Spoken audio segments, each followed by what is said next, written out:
And hello, ladies and gentlemen, and welcome to another episode of The Kuehl Show. I am your host today, the insider of the insiders, Tyler Kuehl, and we have us another great show here today, guys, because guess what? I'm not alone again. I'm still in Texas, as you see, because this is clearly not my home, because I don't have artwork like that over there and whatnot. But before we get to all of that, we must thank our sponsors here on 12-ounce Sports. That's where it is in the corner. 12-ounce Sports. Make sure you check them out because you're watching this obviously on YouTube, Facebook, Twitter, or Zingo TV, channel 761. Also our amazing sponsors, mybookie.ag down there in the corner. Make sure you check them out and all of their awesome stuff that they have because they are pretty cool with what they got. They got, obviously, you can bet on sports. You go on there, 12-ounce Sports, sign up for free using the promo code, and bet on baseball, basketball, hockey. I don't think you can bet on curling, but the women's world's curlings are going on right now, but there's all of that. Go on mybookie.ag, and as always, Second String Leather Company up there in the corner. Get in there. Make sure you check it out there. Hashtag Second String Leather, hashtag crafted from the crease, secondstringleather.com, all the great products we have. The reason why I'm running so fast is because we have us another guest today, because why would I ever want to be alone when I'm doing this show? That's just kind of a terrifying thing to do. Last thing you need, folks, is me talking to myself for an hour. I do that enough as it is off air. But we're being joined today for now a third time here on TKS, one of the co-hosts of the O Show, covering all the greatest ups and downs of the Ontario Hockey League. Ladies and gentlemen, welcome back to the show, Tay Harris. Tay, how are we doing today? Good, Tyler. Yeah, you sped through that intro. That was quick, and I'm thankful you did it for me. I appreciate it, but you could have taken your time. Listen, I have done intros where I've had people sit for 5 or 6 minutes. The most famous one was my brother took a while. We had Ken Wiebe on from Winnipeg, from Sportsnet, and boy, I remember I was looking over at him like, hurry up, but he's just going through it peacefully, and we only have like 10 minutes with Ken Wiebe, and he's sitting there just like doing this long intro, and I'm like, get to the point! Yeah, I don't know if you listen to Overdrive on TSN 1050 at all. It's the afternoon show on Toronto Sports Radio. Oh yeah, with Noodles and O-Dog and them, yeah.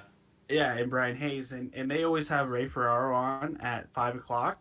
And one time, Brian Hayes, the main host, said, I know we have Ferraro on the line, but they kept the conversation, and it had to be 5:15 by the time they actually had him talking, so... It happens. It happens to the best of us, though.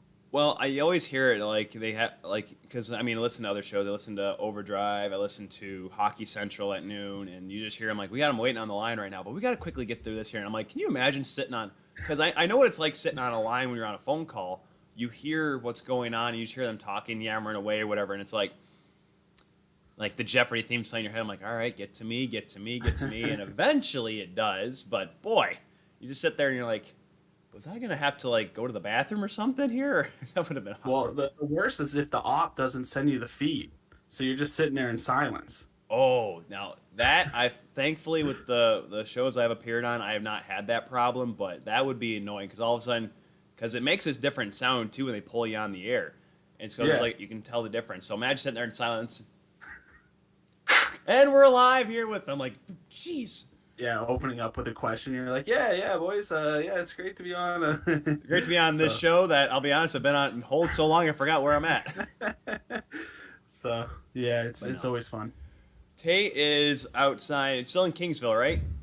Yeah, still in Kingsville. Got my own, I don't know, I think last time I was talking to you, I was looking for a house, but now I've bought a house, and my windows are open. I think it's 72 degrees here today. So you might hear some lawnmowers going, but I think we'll be good. But yeah, still out in Kingsville. It's about 100% humidity up here or down here in Dallas. Well, it was weird because I get here last Sunday, do the show, or actually I came and played golf, and it was about 75 degrees, sunny. Wasn't too bad though. It had a nice breeze. And then all of a sudden the clouds came, and it was 68, 69 for a couple days, which was actually comfortable for me because of course I'm going to the rink in a suit every day, which is painful. Then yesterday, I go play golf in the morning. It's 67, a little bit drizzly. Actually, it was very nice and comfortable and cool. And I come inside, take a nap, go to do the games in the afternoon, and all of a sudden it's 78 degrees, 85% humidity, muggy, and I'm walking in my suit. I'm really running into the rink, and I went down as close as I could to the ice to cool off because even up in the booth, it's kind of warm. So I'm like getting as close as I can because I was starting to sweat in my suit. It's not good for the climate. Everyone's like, oh, it's because you're from the north. I'm like, no, heat is heat. Well, I mean, in Michigan, it gets pretty humid up here, like during the summer. So, Yeah. like, you kind of know what's up. Obviously, we don't have it for as long, but it does get hot. Yeah, so before we get to the under 18s and talk about the OHL players playing for Team Canada, let's talk about some of the big news that came up this past week. One, I think maybe the best positive news from this past week is that the IIHF announced that the Women's Worlds that was supposed to be in early May, actually supposed to be starting this week or next week over in Nova Scotia, is rescheduled for August, and it's probably going to be in Alberta, possibly the Edmonton bubble we'll see again. And Tay, I don't know what your take is on it. It's good to see that this tournament's going to come back, and with all the controversy on why it was canceled, why wasn't there a plan B, it's kind of hard to just up and move a tournament, even if it's in the same country. Yeah, obviously, it's tough to do. It is great to see the news, and to me, it kind of shows the power of the people. We've seen this in the NCAA women's tournament as well. When people, I don't want to use the word complain, but they use their voice to let people know that there's a problem here, that this shouldn't happen, and kind of force companies and organizations to do the right thing. So happy to see that it's happening. Wish that there was kind of a plan B, and I get that it was the Nova Scotia government and the things that play there, but I'm excited to see it happen, and it's good that something's being done. Yeah, it's a big tournament for me because I love covering women's hockey. We had the NCAA women's coverage, and then of course we have the NWHL coverage in spades and the PWHPS. So it's a big thing, good thing that's happening. The other couple bits of news, I guess the other positive news, Ryan Miller announced that he was going to retire after the season, and he picks up the win. I was actually able to listen to the game on my way home last night, and the Ducks broadcasters, for them, that was their Game 7 of the Stanley Cup Finals, because, let's get Ryan this win. He picks up a 6-2 win, and great gesture, though, Tate, by it. You saw the LA Kings, they all came over, because maybe Ryan Miller doesn't have the greatest numbers in the history of goaltending, but in terms of American goaltending, he is probably the standard for, representing the country, at least in the goaltending position. Yeah, when you see Ryan Miller, you do think of Team USA. I always thought he was a great goalie. Obviously, he's 40 years old now. You can't expect him to put out ridiculous numbers. And Tyler, I think you were a goalie, right? Yeah. And you're American born, so I mean, you probably understand this the most. He was a role model for a lot of people. So it was great to see the handshakes, and especially when they're rivals like that. What a way to go out. So the crazy thing about that, well, because everyone remembers Ryan Miller most notably for 2010, and the first thing I always say to that is true, because I'll be honest, going to that game, the gold medal game, I was nervous. Of course, I was one of the few people cheering for Canada in the United States, but I went to that game thinking, oh dear Lord, they're gonna lose again. My dad's like, why? I'm like, well, listen, people forget. People talk about how great that 2010 team was. They lost to the Americans in pool play before the knockout stages, and of course that was when Marty Brodeur was trying to play baseball. It was a goaltender, but then Roberto Longo comes in and he steals the show. Him and Ryan Miller went save for save, and I mean that was, dare I say it, Ryan Miller's peak, because obviously after that Buffalo started to go downhill, but that just showed why he was so good. My thing with Miller, though, goes back even long before that, because I remember when he was playing at MSU at Michigan State, one of the great the Miller tradition, the Miller dynasty there in East Lansing. He's only the second Hobie Baker Award winner that was a goaltender. So I knew he was going to be great, but I didn't know how long it was going to take him to get to the NHL. So when I saw him in 2010, it's like, see, I've known this guy was going to be able to do this for years. It just, he needed a good team in front of him. Yeah. And Buffalo was good right. The 07, for a bit yeah. there. I remember, I think, didn't they have the record or something for the best start to a season? They were 16-0 and 3 or something like that. I think that was the 06-07 year, yeah. Because it was the year they lost to Carolina in 06. They get the ugly slug sweaters, and then Ryan Miller becomes a Vezina caliber goaltender. That team was so, it was terrifying whenever the Leafs had to play them or anyone had to play them, because they were so good, and they had a Afinogenov, Briere, Drury was still at the top of his game, and then it was still an old school team, a Lindy Ruff team, where they still had guys like Coletta and Peters on their fourth line, and That's why I think I'm glad that the one game Ryan Miller didn't play was that game against Ottawa in the regular season, because as we learned, Miller's not much of a fighter, and he would probably gotten killed by Ray Emery in that brawl back on my birthday, Yeah. by the way. Wow. Well, yeah, you do think of him with Lucic too. Oh That's yeah. big. I guess it's considered a hit, but that was pretty crazy. So I look at that hit, I still look back at it, because as much as I am a goaltender and a card carrying member of the goaltenders union, I've always had this issue with, if you're going to come out of the net that far, you may be fair game. Now that's just because I didn't mind hitting people either, though. If I'm going to come that far out, I should be allowed to go brain. If a guy's coming down the wing and he's got his head down, if he gets that puck first, I would not mind hitting him or getting hit. I've been hit, I've been knocked down. If I'm that far out, though, I get it. It's kind of my fault that I'm out that far anyways. But yeah, and of course Ryan Miller doesn't like getting hit, because then again, he's about a $170, I think he was at the time, and Milan Lucic is 220. It probably hurt a little bit. yeah, maybe bigger than. Yeah, well, I played lacrosse growing up, so goalies were allowed to come out, play almost as if they were players and get hit. Yeah. For some reason, there's still like fights though. Someone did try to hit the goalie and stuff. So even though it was allowed, but yeah, I guess it should be fair game. But yeah, a lot of great Ryan Miller moments. Unfortunately, for some reason, a lot of them aren't always the best situations for him though. So Well, then, yeah, because he gets hit by Lucic and he comes back from concussion-like symptoms, then Jordan Tutu runs him. So that's just yeah, that's the story with that. But obviously, great career for Ryan Miller, one of the best American goaltenders ever, if not the best. Good for him, and hopefully happy retirements for Mr. Miller wherever he goes. He may be a guy that probably I'm sure he'll get a front office job somewhere. He seems like one of those guys that will just find a spot somewhere.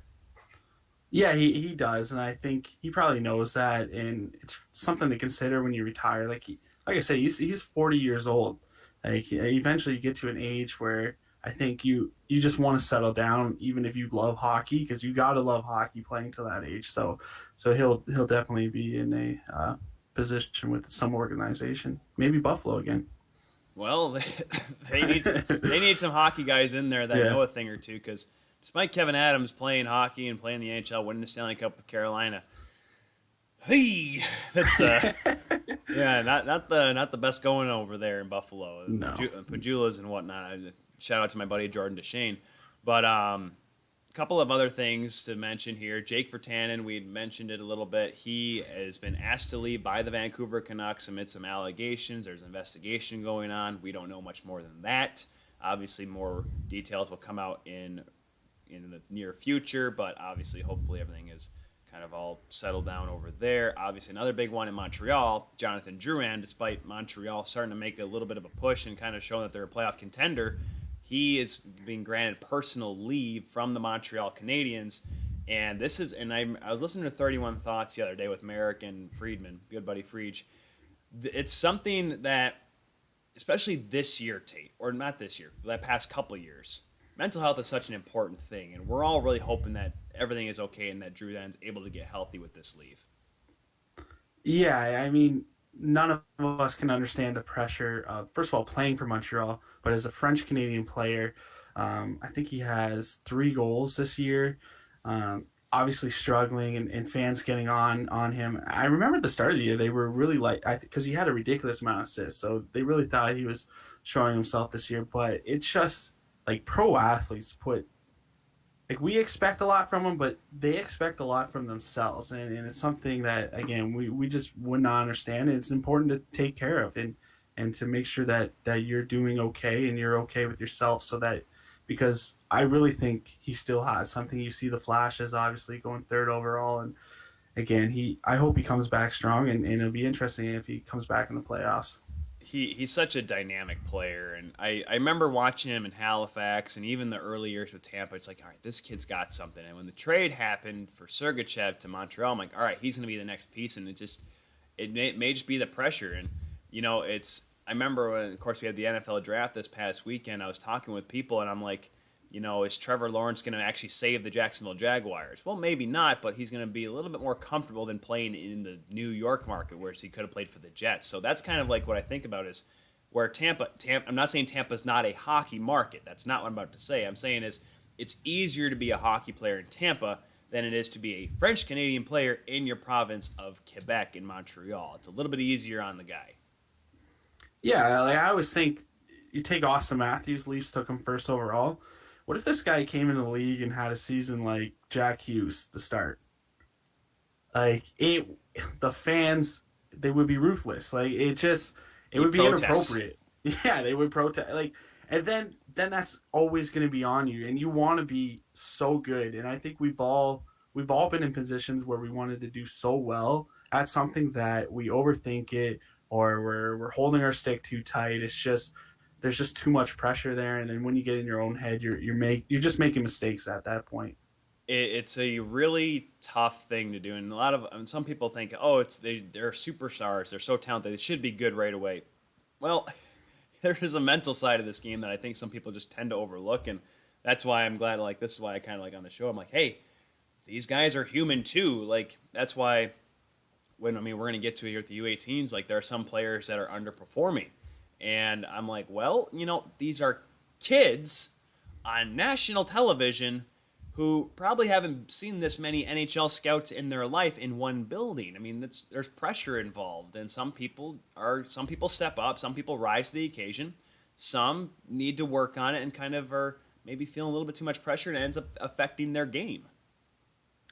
Yeah, Cody and I have had this conversation because we do a junior hockey podcast, and at times you're criticizing teams and specifically players. Like SDA got it a lot because again he wasn't scoring, and Craig Budden came out with a tweet saying that if SDA got traded from the Petes, they're not going to really miss his 3 goals. And some people are like, "Wow, how can you say that about a junior hockey player?" Like because he kind of took a shot at a junior hockey player, and Button responded like he has an NHL contract, right? So it's really difficult to know what to say and how to say it.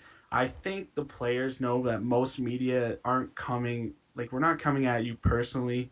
It's just we're doing a job. We have things to say.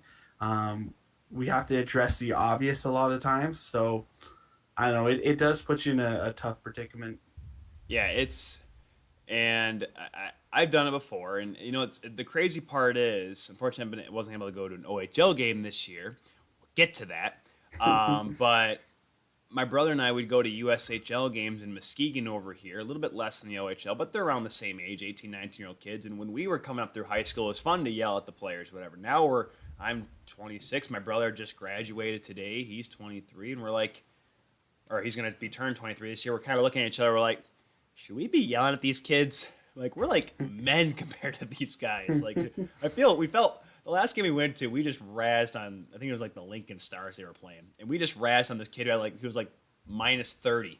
I'm like, oh man, where's that green jacket, kid? You're going to go play some golf. And oh man. We left that game kind of feeling a little bit guilty for how we treated them. Yeah, I think you have to, like, with Cody and I think there was a point with SDA, like we took a step back and said, all right, we're being a little hard on him. Let's maybe loosen up a bit, allow him to be the player that he is, because some guys they just don't shoot. They're pass first guys, and then especially in the arenas, like you go to an OHL bar and someone's uncle is calling some 17-year-old, 16-year-old soft, and it's just how those people don't necessarily view them as 16, 17-year-old kids. Like to them, that's their favorite team. They want you to win. They want you to have the same amount of passion or heart that they feel like they have towards the game. So it's like I said, I try my best to be understanding when you hear that or see that, but at the same time, we got to take a look at ourselves to see what we're saying. And that's one thing, too, as we kind of flip the page over here to the U18s. One of the big prospects coming in, Bob McKenzie at TSN, had him ranked tied for second in his draft ranking. Simon Edvinsson for Sweden. And I remember Bruce Levine of the Dallas Stars, him and I have been calling a lot of the games together on Hockey TV. And we were talking about this, like, is Sweden bad, or is this kid not as good as we think he is? Because he's 6'5", over 200 pounds. He's a men against boys. He's going to be taken probably in the first round. But we just look at him like, man, his draft stock fell. And that's why it's so hard to, especially this year, because there's only like highlights or video you can watch of these players. There's not as much, being able to go to the rinks, even for scouts overseas, to go to the rinks and watch these kids play.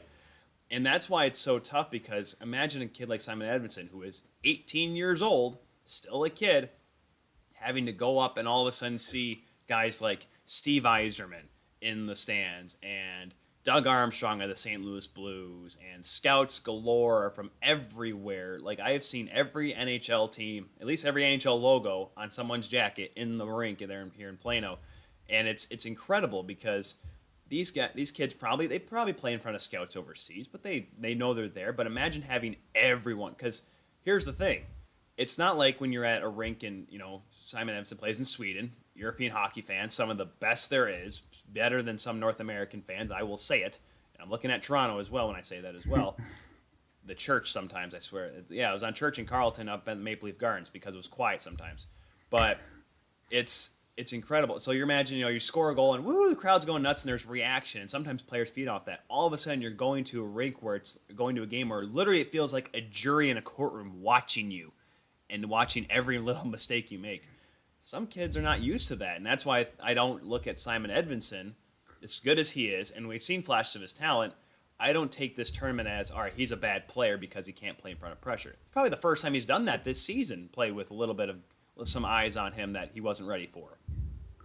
Yeah, and when you go to an arena and anytime you watch a junior hockey game or whatever, the scouts are usually kind of hidden. Like, you don't always know where they're at, so I do think it's easier for players, to play their game, especially, I'm sure coaches, I've seen Trevor Letowski have this debate where sometimes he'll tell a player if he feels like he's having a bad game, like, hey, there's this scout's here, like I talked to him in the beginning of the game, and the player will turn it up, or sometimes he just won't tell them so it doesn't get into their head. So, and scouts do kind of already overrate these international tournaments. We see it with the World Juniors and stuff. So imagine knowing that so few scouts have seen you in person this year. So you're probably putting, even, again, we're talking about pressure. That's kind of the theme so far. So much pressure on this one tournament on yourself. And again, it can just get in your head. Like, I think Othman in that first game, who's not very big at all, got Edvinsson pretty good in that game. And that clip's being shared all over Twitter and everyone's talking about it. So it's, again, he's probably just in his head a little bit because he's just not used to this. Yeah, and I'll admit, I've seen quite a few big guys in this tournament. Leon Bixel for Switzerland, who is 16 years old, is 6'4", 210. He's been rocked a couple times. I mean, we've seen Chara get knocked down. Big guys can get hit. Now, yes, Brendan Othman is a little bit smaller, and I've even seen Connor Bedard throw a couple of hits or two. I mean, that's just how the game is sometimes. And going back to the point of pressure, Connor Bedard, some people are kind of like, oh man, you can see that he's got talent, he's able to move the puck around, but where's this 15-year-old sensation we keep hearing about in the WHL? Where's all this scoring? He's only got one goal. Listen, this is his first ever international tournament, ever. He didn't even know this tournament existed before Hockey Canada came calling. He told that to Ken Campbell, the Hockey News. Stephen Ellis gave us that story last week on the show here, and you know what? He looks fine. I watch his play, and I'm like, you can tell what he's trying to do, and sometimes he's trying a little too much, but this is his first time, and like I said, even though when he plays in the WHL, he'll see some scouts, but he's never seen this many scouts that had NHL logos on their sweaters. He's usually seen only junior scouts playing up through the CSSHL over there. Well, he's 15. He's a point per game, which is already ridiculous. Which is fine. And which is fine. And first of all, he's got an NHL ready shot. So I understand people want him to score more goals, and maybe they expect more, especially when he's probably had the best exceptional status season of all time. Obviously, it was a shortened season. But the one thing I want people to keep in mind, so this is the U18s. So Shane Wright, obviously, he's played 2 games. He's got the 5 goals. He's already 17. I know a lot of people view him as a 16-year-old, but his birthday's in January. Yeah. Connor Bedard has, not like only is he young, but he has a late birthday. Like, his birthday's not till July. So he's like a real 15-year-old kid playing against the best 17-year-olds. So, again, maybe we should ease up on him, but it just, you find it funny because he's a point per game. Yeah. Like most players, like I said, it's the shot, so people expect more goals, but he's fine, especially on this great team. He's not being afforded the ice time that maybe the kid in Russia is getting. So, I mean, he's going to be okay. I think he'll be a decent player still. Yeah, he's been pretty much stuck to the second or third line on Dave Barr's team. The top line, while Wright's in it, it's been Othman, Wright, and Gunther. Gunther's been playing with them a little bit. But my thing is like, and I remember I mentioned this off the top before Game 1 for Canada. Canada has all these draft eligible prospects. They have, McTavish, and I mean, there's so many just top end players for this team. All the draft eligible prospects are not even the two best players on their team, with Bedard and of course you mentioned Shane Wright. Now Shane Wright had an interesting tournament. Comes out against Sweden in a game that nobody expected to happen. Yeah. 12-1, Tate. Trust me when I say when we were calling that game, Skip and I'm sitting there like, this isn't right. This isn't supposed to be happening right now. This should where's Sweden's attack? They played fine against Belarus. Where's the fight? And Canada just kept coming. And Shane Wright, what was the final score? Didn't OHL have 9 of the 10 goals? I mean, Shane Wright of course had 3. Yeah. Yeah, OHL players I believe had 9 goals. And the crazy thing is, I think Shane Wright's last game, which was over a year ago, last competitive game, because I'm sure he's played some type of hockey, was a hat trick in the OHL Against Flint. Yep. So he comes in, gets a hat trick, which is just crazy. And all those OHL guys, I mean, they haven't played in so long. I mean, some of them have obviously played overseas, but it's still impressive. And this kid, even to get to see, he's still a young player, not draft eligible, and he really, I don't Cody and I were trying to think of a comparable for him, saying like Bergeron that can put up more points, maybe. It's hard to describe him, and he looks big now. Yeah. So he's been impressive. He's 183 pounds at a 16-year-old age. That's impressive. And the hard part is, and I've succumbed to it a little bit myself, is making those comparisons to NHL players. I try my best not to, but unfortunately, just for the general public, they what's this kid like? I can say that Shane Wright, dynamic skater, very creative, can play in his own zone. Okay, but who's he like? Well, he's 16. He could change by the time he's 19. Austin Matthews came in, and I could say he had I'll say this. Austin Matthews, when he came into the league, was slow, but could shoot the puck. Now, all of a sudden, he can skate a little bit faster. He can still shoot the puck like crazy, and he's a better defensive player. Now, I'm not saying I'm going to put him up for Selke, but my point is the fact that players will change. So when you see these guys saying, oh, he's just like Connor Bedard, I mean, he's just like a nifty little skater. He's like Denny Savard out there or something like that. I'm like, yeah, he's 15. He may grow 2 more inches or 3 more inches. He's 15. His growth spurt's not done yet. Yeah. For all we know, he could shoot up and all of a sudden look like Wayne Simmons coming down the right wing side with maybe better hands. Yeah. But that's what I'm saying. It's hard to make these it's hard to not make the comparables. I try not to, but I've been really impressed with Canada based on the fact that even when Shane Wright was out of the lineup, trust me, when we saw that on our roster sheets, we went, oh. And I went over to Brian Mudryk of TSN. I'm like, Brian, what's up? And he's like, precautionary reasons. And we're all like, no, not COVID. Because that's when you hear the words precautionary in today's world, you're thinking COVID right away. But Brian quickly followed up and said the Hockey Canada is stressing hard that this is not COVID related. And we're like, okay, upper body or lower body? And he's like, we got nothing. I'm like, all right, well, I mean, that's the most unlike, typically it's more rare to say there's nothing wrong than there is actually describing what's wrong. At least they'll say upper body, lower body, nothing. Yeah. Now, granted, he puts up 2 against Belarus last night, and I'm like, what's the problem here? Was he actually, and it didn't seem like anything was wrong with him. So I guess maybe that's a good thing that it was precautionary. If he had a nagging knee or something possibly. Yeah, and I was thinking, I'm like, you know what? Maybe it's because of the amount of games that they're playing, and he hasn't played in so long. Maybe that's a reason. But at the same time, I'm like, well, same with these other OHL guys, especially. I mean, Mason McTavish it was kind of the one that stepped up in his absence. So, but again, that's a player that played in Europe, so maybe that's the difference. So, I don't know. I'm sure Hockey Canada's looking at Shane Wright and Connor Bedard right now as these are our guys. This is Hockey Canada's guys for the next 20 years or whatever. We gotta take care of these kids in the best way possible. So whatever the reason was, if they felt it was the best reason, and obviously Team Canada was still fine because they went 4-0 in the prelims there. So if they felt like the decision was okay, obviously then they were fine.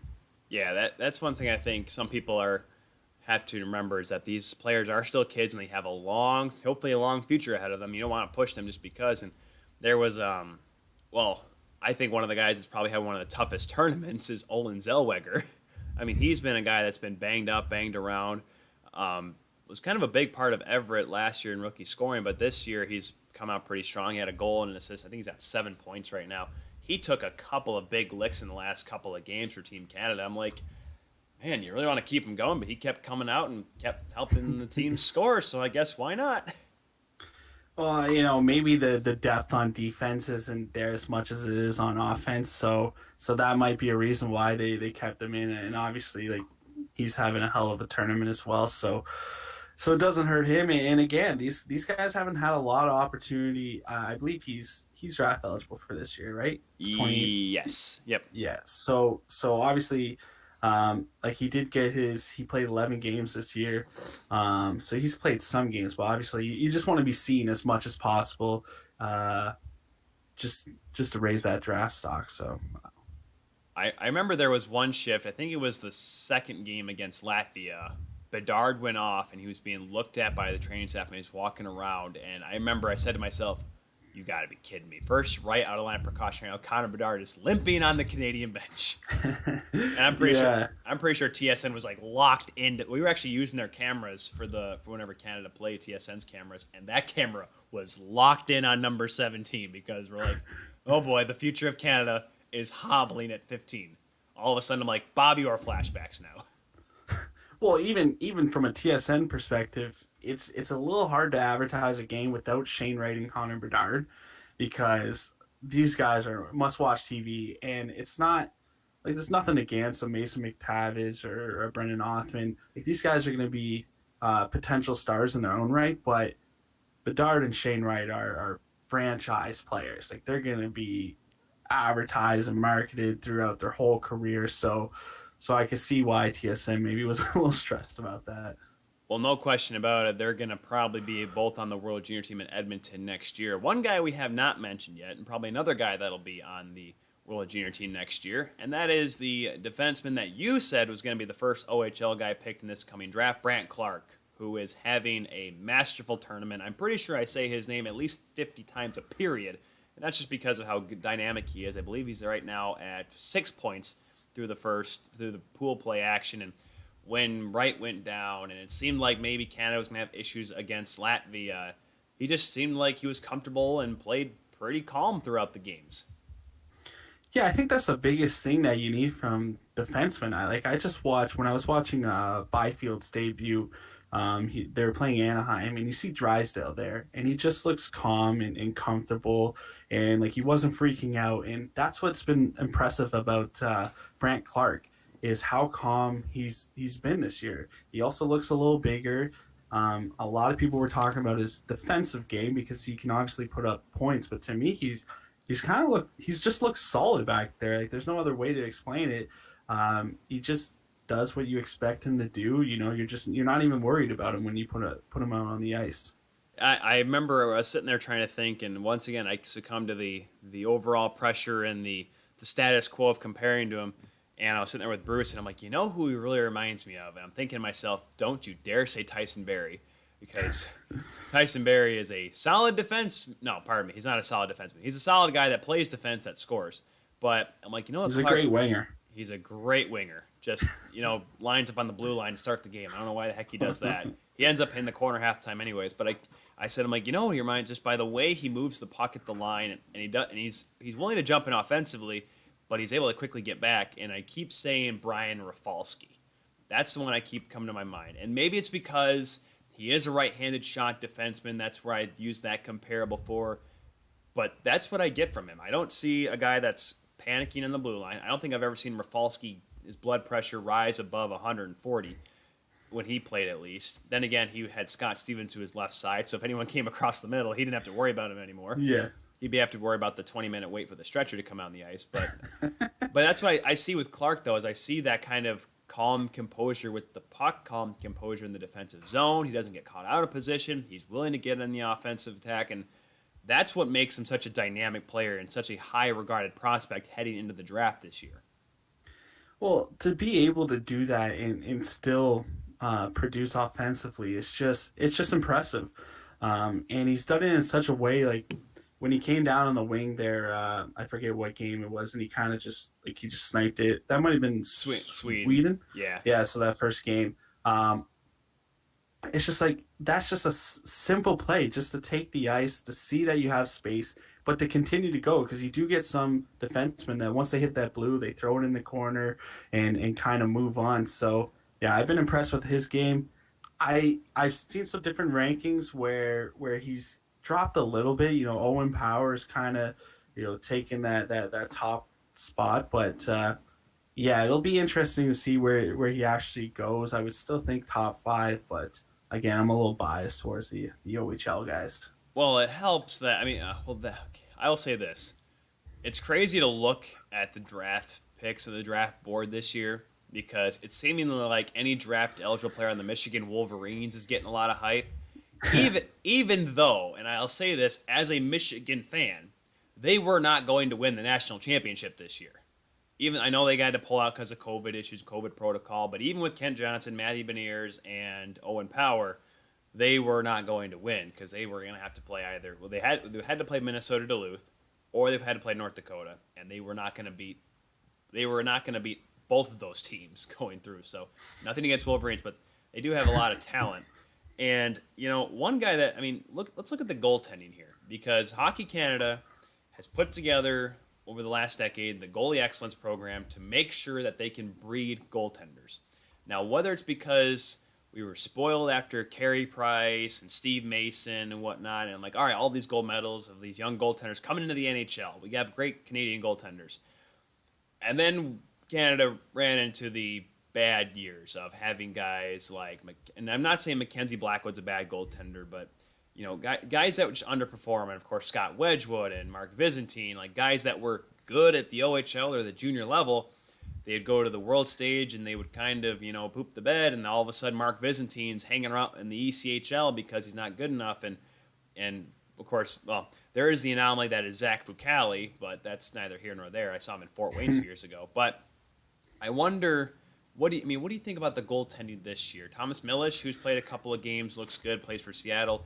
Benny Goudreau played so well that Bauer sent him brand new pads, and he looked pretty good last night as well against Belarus. How do you think the goaltendings look for Canada? Well, considering one has a 975 and the other has a 925, I don't think anyone's complaining. Obviously, again, just because of bias, I would like to see Benny get some more games. I think he's a terrific goalie, and this is again another player that hasn't played in over a year to just be able to come in and play as good as he has is just so impressive in itself. And first of all, again, you being a goalie, do you wear the new pads right away? Is that so? I've started to notice they're starting to do that, goalies. That was a talking point with Bruce and I because I saw the pads, I saw him post them on social media, and first thing I thought was Tim Thomas. I remember Tim Thomas did that before the 2012 playoffs, that series against Washington when they got knocked out. He was wearing Vons for the last couple of years, and all of a sudden, Warrior. just changing brands and everything. Now, I'm not saying that Benny Goudreau changed from Bauer or to Bauer from something else, but game 1 against Latvia plays really well, gives up a couple goals, but had to bail out Canada wearing his Sarnia Sting pads. All of a sudden, Bauer's like, this is a problem. Take your new stuff. Now, to this where I say people are like, oh my gosh, that's bad, you got to wear new pads. Well, first of all, he didn't wear them that first game. He backed up Milish in the first game. So he still got some skate. He got to skate with them. But the technology nowadays for goal pads has changed so much over the last couple decades. Because, and I remember I met up when I was in Florida for a tournament a few years back when I was in college. there was a CCM rep there, and he had some equipment or whatever, and we were talking about goal pads, obviously, because I was thinking about going to CCM or Vaughn, and we were just talking about it, and he showed me the glove, and like brand spanking new glove, not a puck mark on it, looked like it just came out of the factory, and I'm squeezing this thing no problem, and he shows me the blocker, and it feels comfortable, and I'm like, what's going on here? He's like, these are brand new game ready pads, game ready equipment. Long are the days of having a goaltender that has to skate 15 times to wearing goal pads or wearing a glove. Now, granted, they still make those kind of pads because obviously when you're practicing them most every other day, eventually you want to let stuff that doesn't wear out quickly because the game-ready stuff, albeit while it's ready, doesn't have the longevity as a basic set of equipment does. So Bauer probably sent Gaudreau probably brand new pads, yes, but a glove that was ready to be, pucks are not going to bounce off it, or pads that they may be springy off the legs, so those rebounds are not going to be as soft as probably his Sarnia pads because he faced a few shots last year. But but the thing is that they're not going to be as stiff. They're not going to be as uncomfortable. A little bit of an adjustment because for me, eyes, and all of a sudden you're going from black and yellow to red pads. It maybe changes your vision a little bit, believe it or not. But in terms of being able to make a save and play as you were with your old gear, it's so much similar. It's not as much of a change the way you have to play goal as it used to be. And that's why I think it's okay for Gaudreau nowadays to go all of a sudden from his Sarnia Sting gear to brand spanking new Bauer Vapors with the Canadian colors on it and still look comfortable. I'd say he looked pretty good last night. Did he even give up a goal? I was there at the game. Yeah, 2 goals. He gave 26 shots. Yeah. Yeah, but he looked good. Yeah, and he is with Bowers. Like I know he was sponsored before. Like he's came out with some pretty sick kits with the Sarnia Sting and stuff like that. Obviously, this guy's got some swagger with the color pads. I know one of my buddies he's a goalie too. He's saying that there's some voodoo with colored pads for some goalies. Like it's something they just don't want to do, so they just go with the simple white with the accent colors. But yeah, I think this kid's sick. I think if he played this year, like he broke records last year in Sarnia. Like the first win Sarnia got, I think he made over 60 saves or 61, something like that. So it's like I think he would have been a first-round goalie if he got to play this year, and I really do hope he gets an opportunity to show how good he can be the rest of the way this tournament. Yeah, and I think it'll be tough to see goaltenders go in the first round, especially this year because we don't really know. There have been a couple of really good goaltenders. At least that impressed me, and it's kind of a bummer because I really thought last night going up against Belarus, I'm like, all right, cool, Tikhon Sheika is going to get the night off. We're going to see Ivan Zhigalov, who played really well against the Swedes, and they start their 16-year-old goaltender. And I literally looked to myself. I looked to the guy I was calling the game with, and I'm like, well, this one's over. He's like, what do you mean hasn't even started? He's not the biggest hockey guy. He doesn't quite understand. I'm like, listen, you had a goaltender that played well against Sweden in game 1, makes 39 saves, and all of a sudden you think, hey, you know what? Because Belarus, going into that game, had a chance to finish second. If they had simply won the game, you would have had a 3-way tie between 3 teams that are 3-1, and they would have been over Sweden due to goal differential. Yeah. So you would have thought, maybe give it a shot, but unless you went into that game thinking you were going to lose, which I guess starting your 16-year-old goaltender who hadn't even seen the ice, maybe with a couple of shots in warm-ups the exception, like all of a sudden that's what they do. And I'm like, okay, if you want to finish third, now here's the thing. Instead of taking on the Americans, whose goaltending has been shocking this tournament, they get to go up against the mighty powered offense in Russia tomorrow. I'm just saying, not quite getting a feel for the room, not reading the room of what could be, because I would much rather face the Americans right now than Russia. But then again, I only study the numbers and watch the tape, so I only know so much about the two teams. But boy, I'll tell you, that Russia team is like, I'm ready to call that game tomorrow with Bruce, and I'm like, it's gonna be a little upset. Well, it's the 2 games we have in Plano. You have Canada taking on Czechs, which Czech Republic are interesting. That's gonna be over at Comerica. U.S. taking on Sweden. That may be the best game of the quarterfinals because over in my rink we have Finland versus Switzerland, a Switzerland team that can't stay out of the penalty box and has a penalty kill. Ready for this? 50% in the tournament. And I'm not talking one game. That is the tournament. It No. is, and it's not like it's like, oh, they've only taken 4 penalties. Only They're no, flipping coins on the bench, I think. oh Lord, they've taken. I think they've taken the most, or at least given up the most power plays this tournament. So Finland's got that just about in the bag, possibly, unless Swiss can stay out of the penalty box. They had Sweden on the ropes had it not been for that 5-minute major against Sweden, and then you have Russia versus Belarus, and I don't see anyone stopping the Russian offense right now, at least not until they they go up against a team that has a solid defense. And I mean, they were able to I think they scored the most goals this tournament. They put up 7 against the Americans, 6 against Germany, only 3 against Finland. Finland's right now looking like the favorite going into the quarters. And then they put up 11 on the Czech Republic. Let's start the 16-year-old goaltender again, Belarus. Let's see what happens there. Do you know so that Russian kid, Mikov, or Yep. I hope I'm saying his name right. I think it's Mishkov, Matvey Mishkov. Mishkov. Yep. Okay. So I know the record, like the Alex Ovechkin one, so the 14 goals. Is that for the entire tournament, including these medal games? Or was that just for the prelims? Do you know? I think it's for the whole tournament, because now, granted, Ovechkin was that good where he could have scored 14 in 4 games, but Well, that's the thing. That's what I was thinking. well, it's probably hold on, while we're pondering that, let's pull up the old elite prospects there on Alex Ovechkin.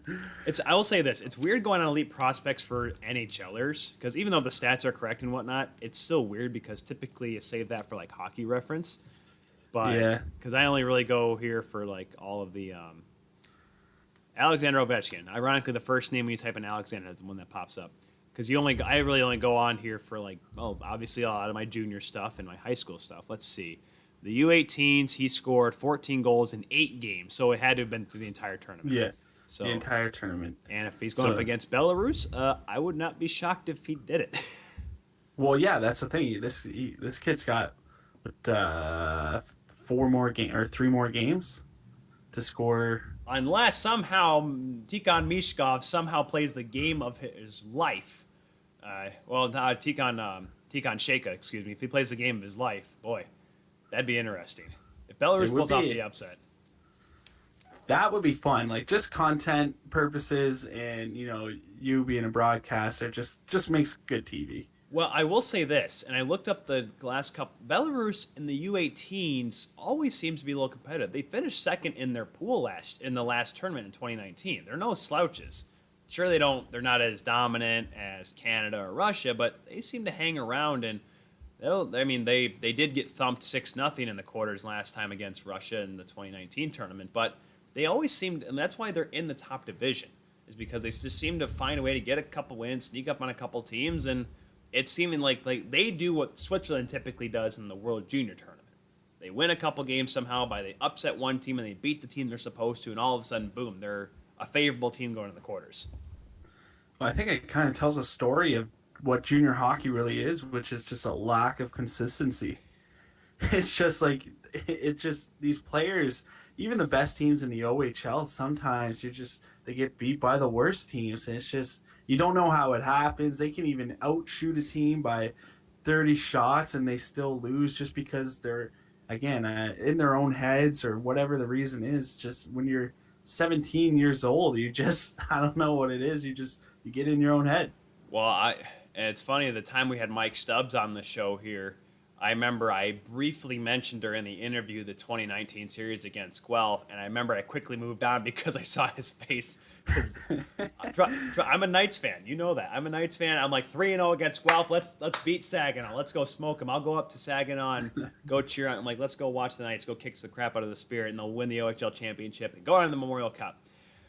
Somehow Nick Suzuki, it wasn't even Nick Suzuki was the best player for Guelph in that series. That's the craziest thing. Guelph just somehow did it by committee, and they came back against the London Knights.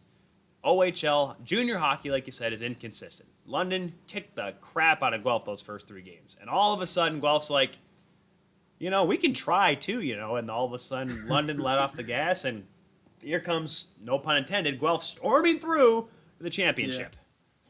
Yeah, and that's why it makes junior hockey so much fun, and obviously this translates over to the NHL too. Like, what separates the great players between the good players? It's just the consistency or being able to do it game after game, right? Like, because so many players have one or two great games, but to be able to do it every night is just, I mean, that's a difference maker. It's a tough thing to look at. It's fun to watch because you don't know what's going to happen. Shoot, there are some games where it's like, all right, we got the almighty, London Knights or Windsor Spitfires going into Flint, taking on the Firebirds, and the Firebirds win 6-1. And this is before the 2019-2020 season, not when Flint had the best home record in the OHL. Did they finish with the best? They had one of the best home records last year. Yeah, I believe they did have the best home record. I think was it 12 or 13 straight at home or something like that. It was ridiculous. They were amount of wins. Yeah. It's almost 2 years ago now, so it's getting crazy. Maybe not that aggressive, but well, they clearly were piping in the Flint water into the visiting locker room. Let me tell you what, because the way that it's funny. I love Dominic Hennig and Dominic Hennig now with the Central Collegiate, the new CCHA now. But I remember I was looking at that. I'm like, that's not right. Flint's not towards the top of the division. How many games? We're 40 games into the season. No, this has never happened. The last time the Flint franchise was good was back when, I'm trying to think of when Tyler Seguin was playing for Plymouth. That's how long ago it was. Yeah, it was a while. I mean, I think they were in the playoffs one other time. But other than that, there was really nothing there. So, hey, they got sick team name, and I think Brennan Othman. He's the biggest surprise with Brennan Othman to me, and this might be just a player getting older, kind of finding himself. Is rookies tend to be, they just don't show the personality obviously as much. He kind of has a bite to his game that I was unaware that was there, and he just he's getting in players' faces. He's out there chirping. I don't know how much you can hear, but he just seems to be trying to get the guys going. And that's the best part about our setup and how small the rink is. Like people talk about all the time in the NHL, you can hear F-bombs or whatever and all that stuff. But in that kind of setting, because it's open air, we're in the rink with them. We're not that far away. We're literally chatting it up with scouts in our front row. That's how close we are. And you can just hear. My goodness, the best one in this tournament so far is Oleksandr Sorkin's, the Latvian head coach. Holy moly. Anytime Latvia was on the penalty kill, he was telling every player what to do, and you could hear it. And, of course, I didn't understand a lick of what he said because it's foreign language, but you could tell he was dang near Victor Tikhonov in front of the bench telling which player where to go, and I'm like, this is intense. Yeah. And our seemed like our camera guys just wanted to follow him because he was, whenever they looked over at him, his eyes were bug-eyed open and just yelling whether at a player, a ref, in general. Yeah. And then they'd go to a media timeout, and he would do the turn back to the pillar thing. You couldn't see his face at all because he was like a pitcher on the mound during a mound visit trying to hide what he was saying because somehow they all of a sudden think we can read Latvian lips, even though Bruce or I cannot speak anything other than English and maybe a little profanity, but that's about it. Well, I think coaches and even some players they think more people can read lips that actually can. I don't know how many people can read lips, and you see them covering on the face-off. Like, who's zooming in on you in that moment to read what you're saying? Especially hockey. It's not like set play. There's set plays, but there's not like it always gets broken up, or it doesn't go how you plan. So it's kind of weird that these guys look at that. Cages are hard to read through. If I get a close-up on a player, like I think the most famous one of them reading lips was Nazem Kadri and Ristolainen back in 17, where Kadri scores a goal and just drops right in his face. Hey, you. That's still one of my favorite moments. That was a great moment. Man. Dang it, Naz. Why'd you have to get the red mist and try to kill somebody? Imagine if you didn't. Naz. I miss Naz, too. Colorado's loving them. I mean, obviously, they're having a great year. And, boy, their goaltending will be an issue, but that's neither here nor there. Hey, Grubauer is, I don't know, he's pretty consistent. He's consistent as long as he doesn't get hit. That's my thing, is like if he gets hurt again. Oh, then it's done. They don't have Michael Hutchinson there to save the day like he almost did last year. That's the thing that people forget. Yeah. Boy. Yeah, good job, Hutch. Good job, Hutch. Hey, Hutchie was doing fine, but for some reason we need Dave Riddick, who has been... we have a goaltender that we did not need to. we only gave up the Leafs gave up like a third or fourth round pick for him, so it's not like you're giving up a lot. But what is something wrong with Hutchinson, or I mean, was he really that bad when he was winning games? I think it's just Riddick has the I don't know the potential to take over a game every once in a while, where Hutchinson probably doesn't have that potential. I don't know, like goalies. You guys are weird to me. I don't know what to say because sometimes like Big Save Day, like anytime he came and played against the Leafs, he seemed to do really well. So it's just I thought maybe he'd do the same for the Leafs, but I guess this No. is not the case. He plays like the Leafs goaltender that went against Dave Riddick. He's the one that gave up the squeakers while Dave Riddick on the other end was making 45 saves on the back of his neck or something like that. Yeah. But no. So the rest of this tournament's coming up here. Is there any player that's caught your eye for Canada that needs to play better? I say that I'm trying to, and as I say that I'm like, no one's really let me down as of yet. There's not been any, like Mason McTavish has fit the bill. Shane Wright, when he's in the lineup, has scored 5 goals. Connor Bedard has still looked good.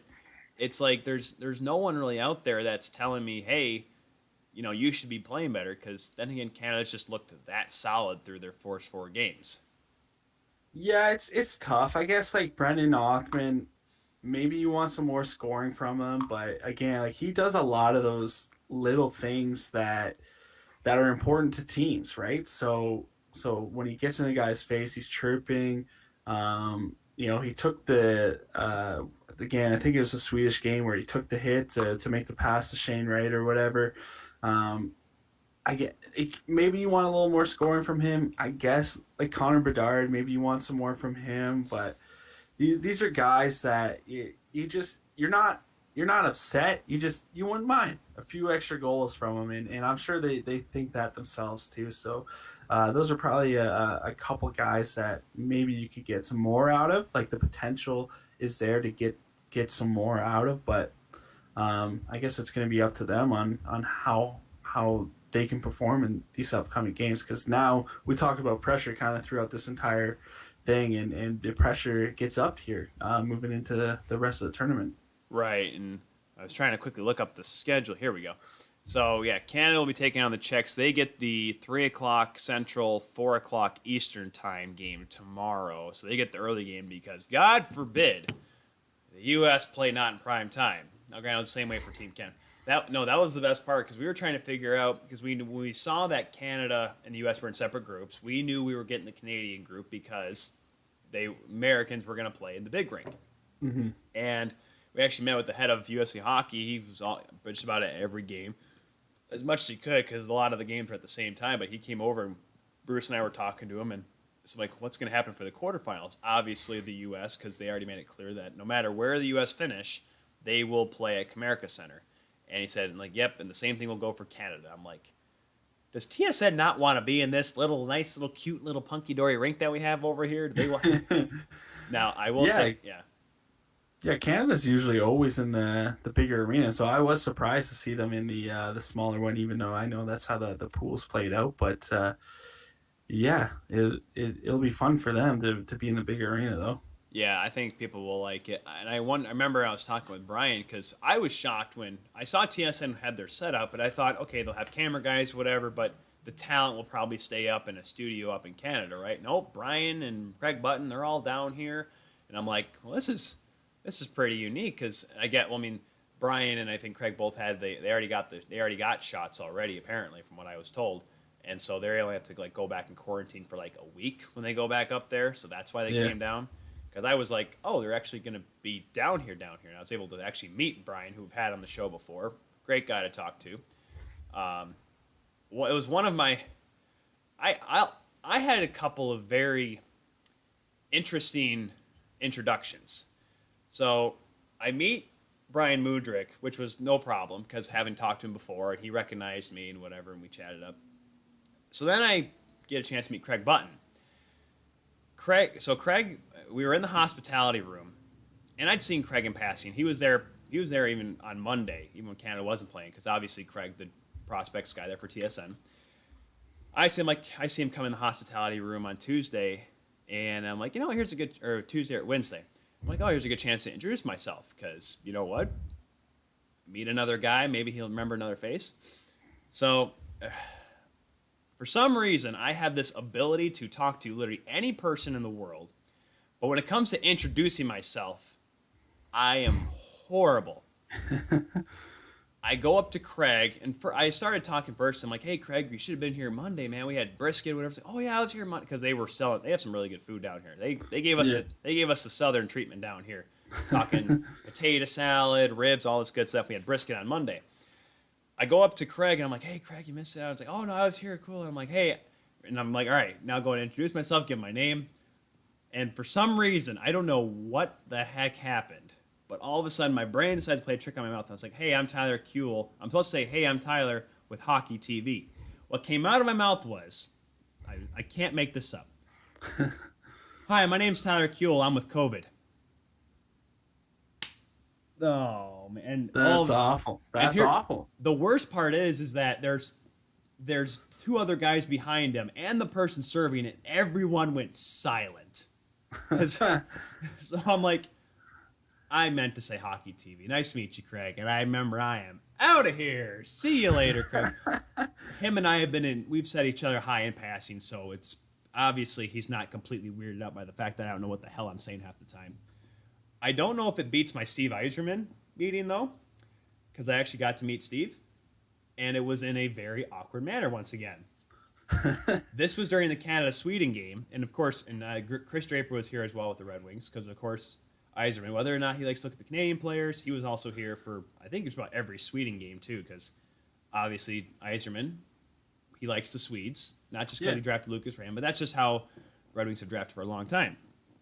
So I noticed him earlier, but I walked up, and we're going to the bathroom, and I'm not paying attention. This is like between periods of Canada-Sweden.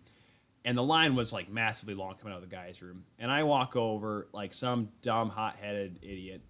"Oh boy, this is the longest line ever. It's almost like the girls' bathroom."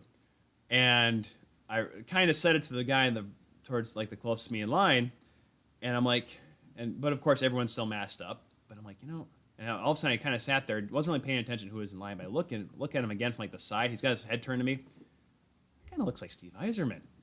All of a sudden, he came out of the bathroom eventually, and I saw the Red Wings logo. I'm like, "Oh, dear God, that was Steve Yzerman. I just said that to Steve Yzerman." Damn it. The legend.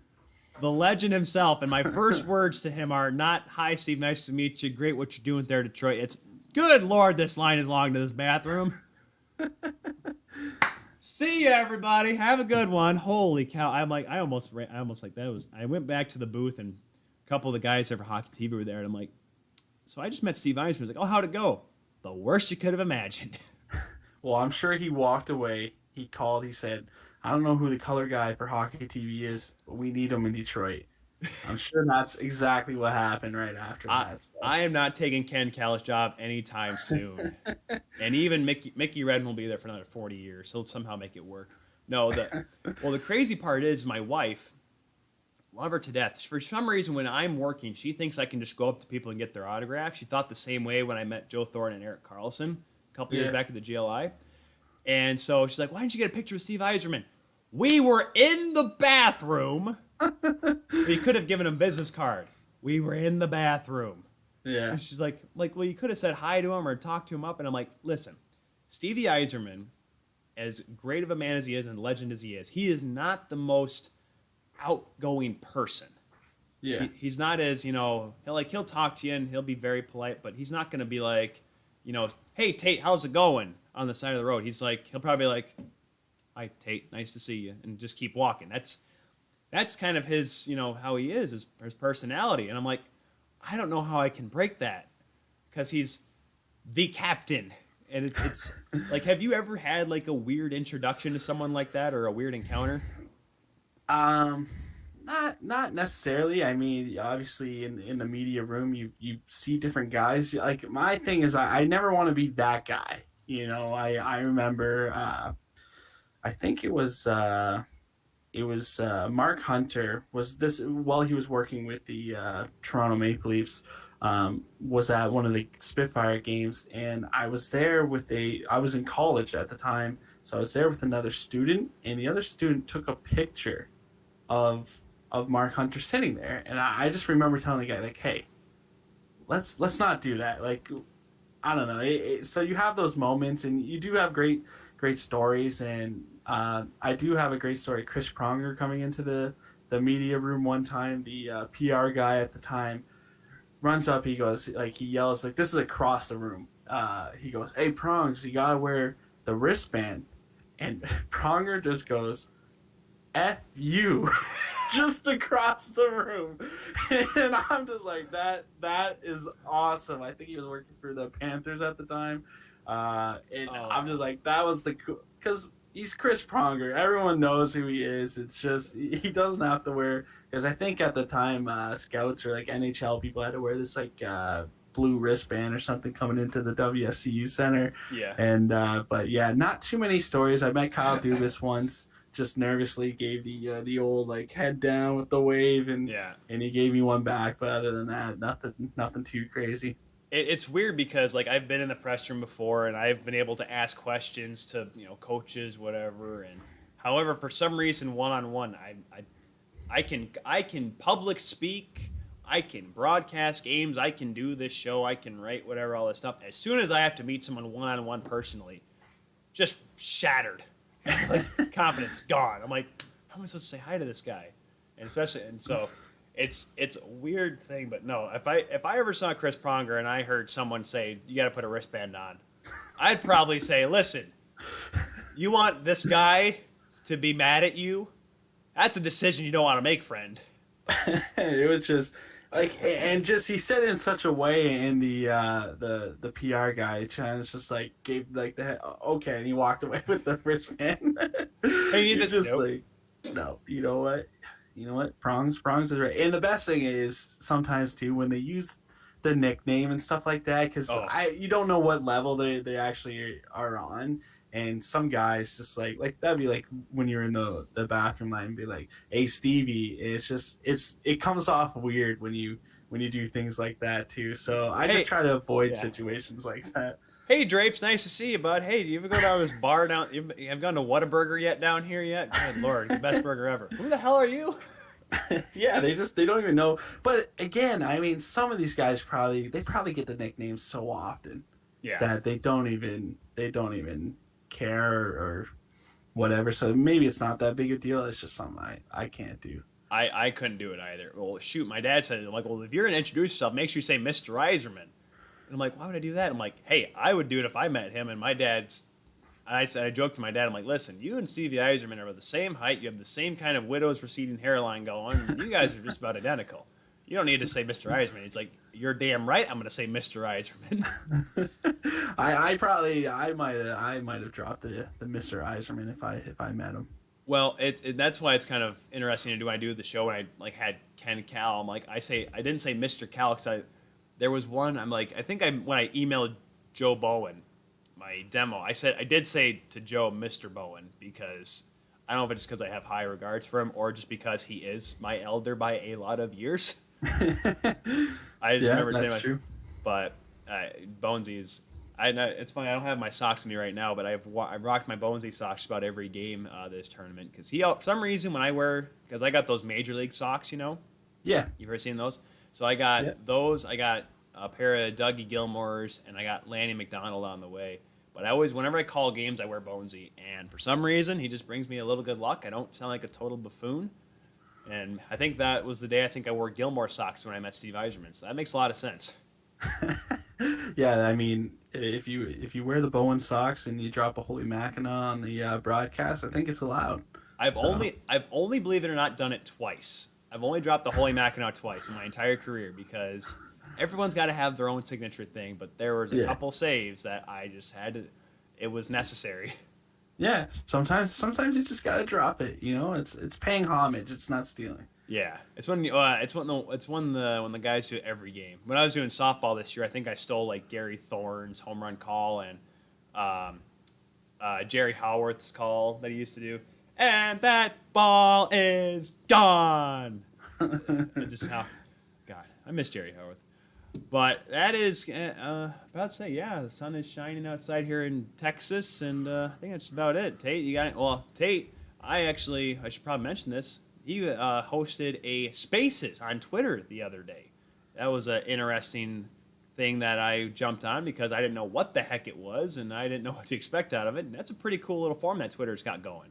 Yeah, it's kind of like Clubhouse. Obviously, like, I don't even have an iPhone, so I could never do the Clubhouse thing. But yeah, it popped up that it had this feature. I figured I'd try it, and we had you and OHL Insiders and Jonathan Moran from the Windsor Spitfires, and my co-host Cody, who didn't say a word, which I was trying to love that. I was trying to goad him to saying something, but then you ended it. I'm like, I probably should go anyway. So I was gonna go. Yeah, Cody. so I'll definitely do like one of those again, and you can't record it though. So that's like, it'd be cool to do like a live, like, because Cody and I don't do our shows live, so it'd be cool to do something live like that, but record it so we could post it later as well. So, but that, I wish they had that feature, but yeah, I think it was pretty cool to have, and we had a decent amount of people join and listen to us and talk. So yeah, we'll do a Spaces again for sure.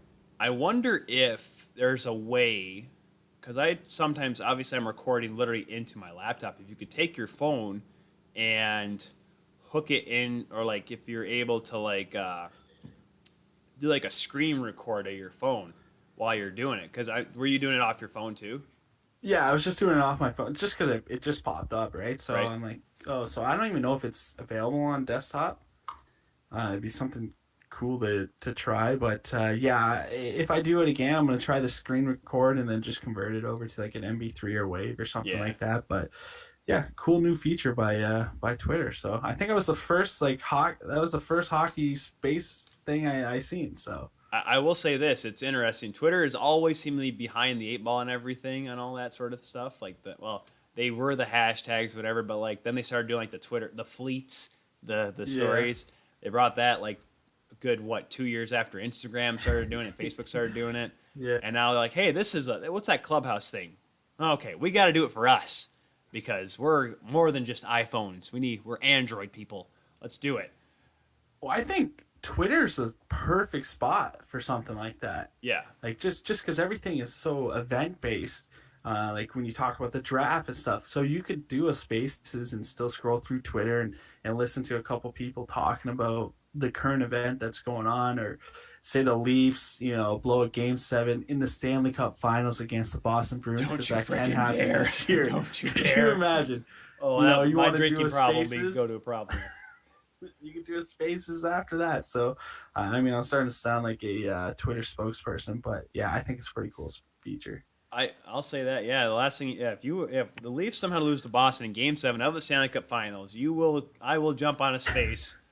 You will hear the clinking of bottles in the background because I will be. I had a problem with the last Game 7 against Boston. I woke up in the morning, had to clean up after the side of my bed because apparently having screwdrivers after a 2 for a beer is a bad idea. For future reference for anyone out there. But if they lost to Boston in the Stanley Cup Finals, first of all, I would literally delete Twitter for like a week and a half because I would not be able to hold it together. After the spaces, of course. After the spaces. After the me crying into my phone, then I'll delete it.